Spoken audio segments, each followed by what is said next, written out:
Hello, welcome back to the Unpacked Traveler Podcast, where we unpack the wonders and challenges of long-term travel so you can feel empowered to embrace this lifestyle in your most confident way. Welcome back. Thank you for joining. I just wanted to begin this episode saying thank you for you that's listening, that's following with the episodes. It means the world to me. You guys have no idea the challenge that it has been for me to record these. I have to beat the imposter syndrome, the insecurities every day that I show up and record. So if you guys are enjoying it, are following it, please let me know so I can kind of like quiet the insecurity down a little bit. And in this episode, we're going to talk about budget traveling, which I love. Honestly, I love saving money whenever I have the possibility. And when I travel, I just try to keep it up to that. Otherwise, I just can't travel. If I don't save money, I don't get to travel as much as I do. So yeah, get ready for a lot of tips, a lot of advice on saving money when traveling, and much more. So let's get unpacked. In this episode, I'm going to give you a lot of tips. So take what resonates and leave what doesn't, all right? There like a lot of this stuff I do myself, but I understand that not many people are comfortable with doing it. Just a simple example is staying in hostels. A lot of people I know don't like much, and it's totally okay. So just take what resonates and leave what doesn't. And the first step before you actually travel is planning your travel. I love doing it, although it sometimes is a lot time consuming, because when you want to save money, you kind of have to have flexible dates. So I search for flights on Skyscanner, on Google Flights, mostly these two platforms. And when I do so, I kind of go into the section of flexible dates. When we do that, we're able to see when the flight is cheaper and when it isn't.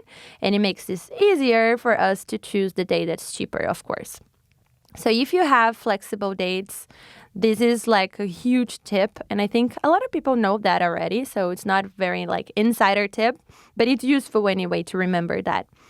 And another tip when you plan your trip is do a lot of research, like try to understand how much you'll be spending with food in this place, with accommodation, with transportation.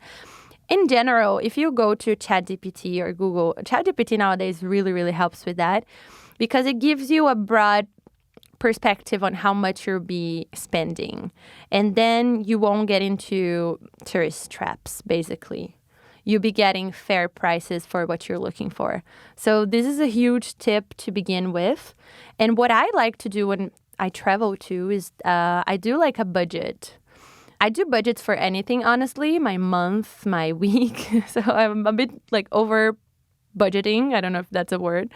But honestly, planning and budgeting your trip really goes a long way because it prevents you from overspending. Because sometimes when we travel, we get a little bit lost in the moment and we can spend a little too much money.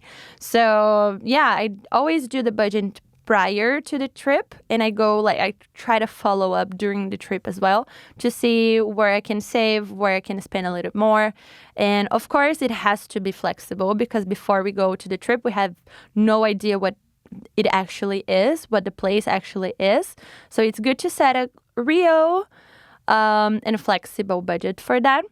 In this episode, I'm actually going to ask you guys if you want my budgeting sheets, and I'm going to give you a lot of tips here if you want them all written down and organized for you to have in your hands whenever you travel.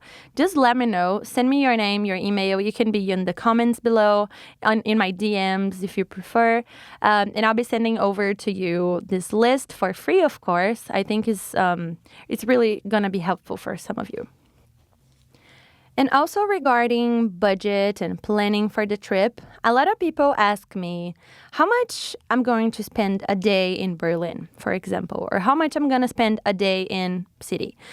That's really hard to answer because every traveler is a different traveler, right? I spend a little less, let's say, in groceries. But let's say my partner, Pedro, and that's actually true, he spends much less than me. I don't know how. If we both go to the supermarket, buy the same stuff, there is like a magic involved. He's going to be spending less than me. So it's totally hard to answer this. And now regarding flights, I've already mentioned Google Flights, Skyscanner, but another great tip that I can give is stopovers. Guys, I just found that out, and I'm so glad I did because I'm going to be spending 6 days in Istanbul on my way to Brazil. Yes, I'm going to Brazil for like cheaper than it would be for me to go straight to São Paulo. For me, that was crazy. I'm like, how did I not know about this before? Anyway, I'm going to explain to you how to do it. So some airlines have the option for you to do a stopover in the kind of like home country of that airline. For example, TAP is from Portugal, Turkish from Turkey, of course. So basically, they kind of let you pay a little less from what I understood for you to visit these countries, which is amazing. However, if you want to do stopovers, you won't find them on Skyscanner and Google Flights. You basically find them straight on the airline website. Another tip for flights is basically consider your other options as well. So if you're in Europe trying to find flights within Europe, try to look for buses, trains, BlaBlaCar, whatever. They're usually different prices. However, flights are usually cheaper, okay? In Europe, within the United States as well, it's much better to fly than to go by other ways. Most people think that trains in Europe are cheaper than the flights, but it's not. And I feel like it's more fancy when you go like by train to another country rather than flights here, which is totally the opposite from Brazil. So yeah. And regarding these flights, especially within Europe and within the United States, I know for sure you can pay much less if you travel light. If you only take a backpack, because of course they will charge you for the extra baggage you'll be taking, whether it's carry-on or checked-in bags, they'll be charging you more for that. So quick tip, it's mostly known, but quick tip anyway. Now regarding accommodation, I mostly use, actually, about flights, I didn't finish what I was saying. Guys, this is a huge tip that I'm going to give you now, so you don't have headaches when you catch your flight. I never, honestly, book my flights with third-party companies. Like Kiwi, GoToGate. In Brazil, we have the one that's called Decolar. Guys, honestly, I never do that. And here's why. The probability of it going south, of it not working out, of your flight being canceled, of your flight being delayed is so much more than if you buy with the airline itself. That's not even worth it. I know they'll usually have cheaper price options and you pay less in that moment, but it's never worth the headache. For me, at least, it's never worth. I usually will get to save like 20, 30, even 40 euros, but it's not worth it. In the end, if you do the account, if something goes south, if something goes bad, it's not worth it. I know this is like my personal experience, and a lot of people do not agree with that, and that's totally okay. You don't have to do what I say. This is only my perspective on it. However, I've never had a flight canceled. I've never had my baggage lost, so trust whoever you want. That was so mean. Okay. Now we can talk about accommodation. So I use two platforms the most, which is Booking.com and Hostelworld. For me, they're the best because they are reliable, they have reviews, they have good prices. And here's a little good tip for you. Booking.com, if you use it enough, they'll start giving you discounts. That is so good. I think I've been using Booking.com since I was in the United States, or even before that, honestly. And now I'm like a genius 3, and I don't know what that means. I just know that I get a lot of discounts, and they're good discounts. Like in this last trip that I booked, I'm going to Istanbul. I think by the time you listen to that, I've already been to Istanbul. I'm actually paying almost €100 less in my accommodation, just because like it's been a while since I haven't booked with them. So it's good marketing from them, good strategy from them, and good prices for us. So make sure you check that out. And when I use booking.com and Hostel World, I sometimes do not book with them. I use them for searching for places, but what I do often is I go after finding good places that I like. I try to go to the company itself, whether it's a hostel or a hotel, and try to book with them. They usually have better prices than booking.com and Hostel World. So here's like another great tip that I don't think most people know about. And of course, for my adventures, there's many other ways to travel that's not in a hostel or a hotel.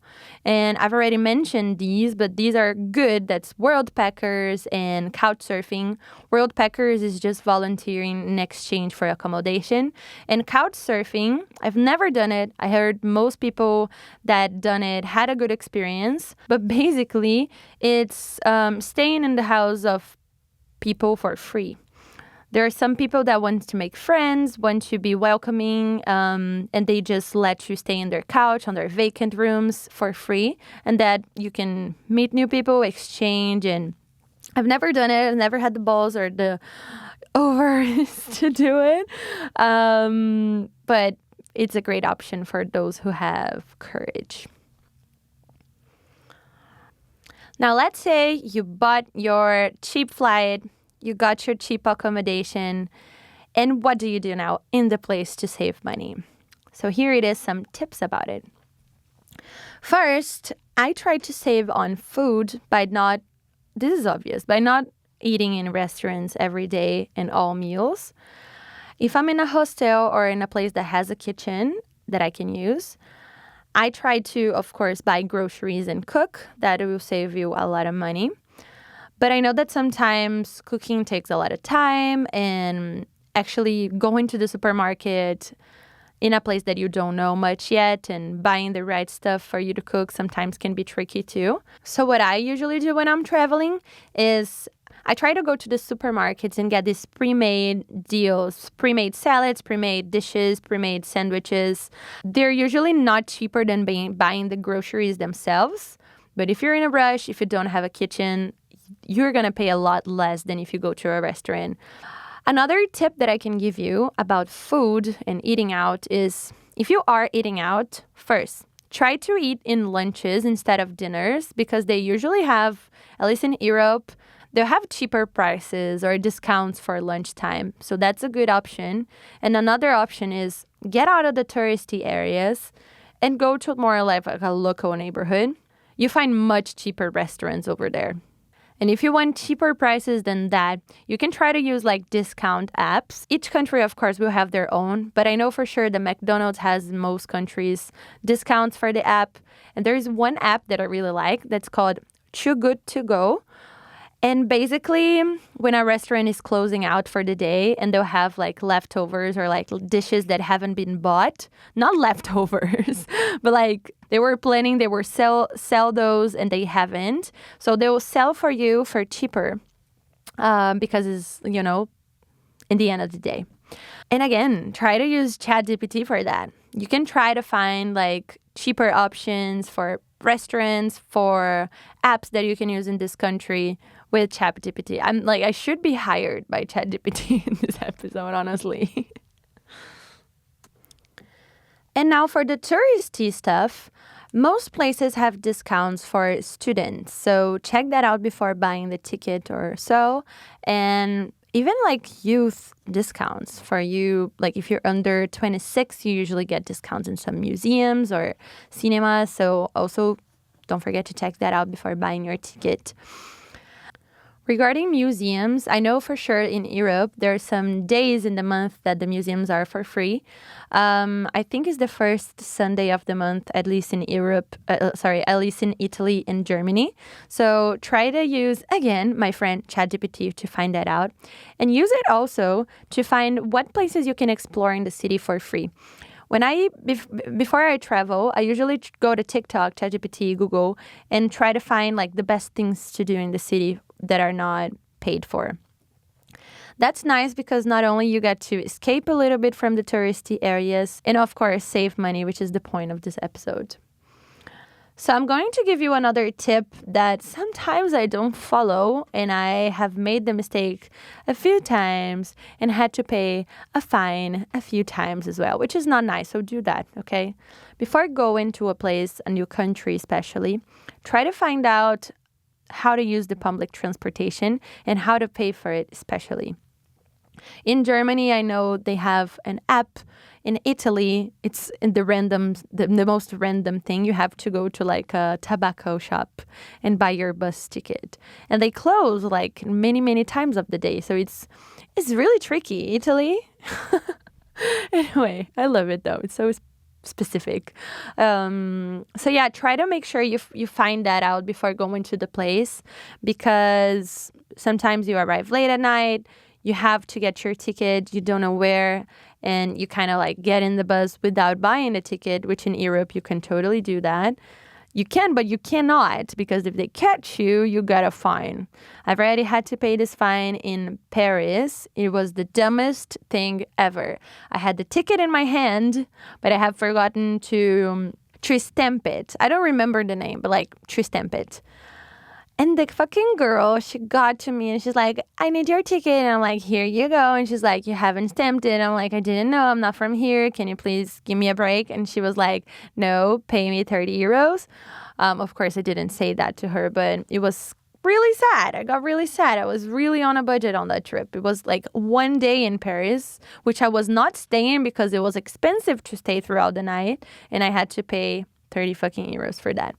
And in Milan, that happened as well. So big cities are the most frequent ones for that to happen. But yeah, just, follow your duty as a good citizen and a good tourist. Just buy your fucking ticket. Don't do it like me. And always avoid taxes if you want to save money. You probably know that already, but when the guys see that you're a tourist, he'll probably want to charge you more. So yeah, try if that's the case and you need a ride, go get an Uber. That's much more reliable on the prices.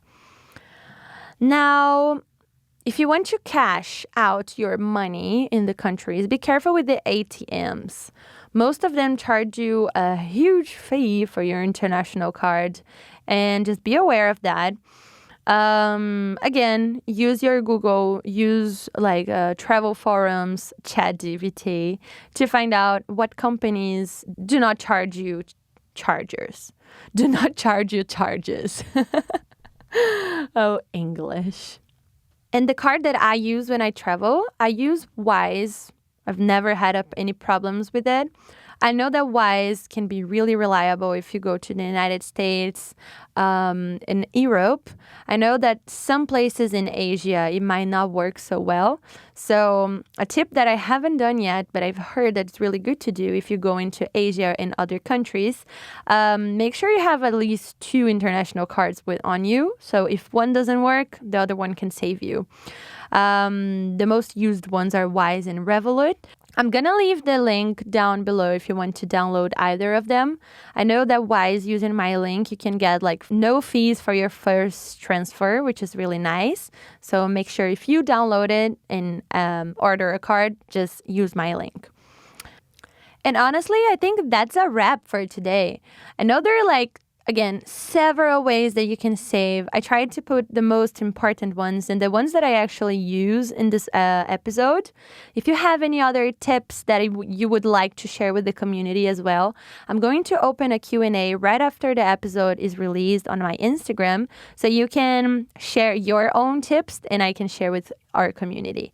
If you listen to the episode way after the Q&A has already expired, just don't worry. Text me on my DMs with the tip that you wanted to share, and I'll be sure sharing with everybody on my Instagram. If you still don't follow me, my Instagram is at Mari Mencarini. I'll leave it in the descriptions below. And make sure you like this podcast, subscribe to my YouTube channel, rate the podcast 5 stars on Spotify, follow me on my social media, and let's keep this conversation going about budget traveling. Are you a budget traveler? Let me know as well. Don't let me hanging. And if you guys have enjoyed this podcast, if you found it useful, please let me know. Let me know whatever other subjects you would like me to speak about. And we'll see you in the next one, which I'm so excited about. So that's it for today. Besitos and bye-bye.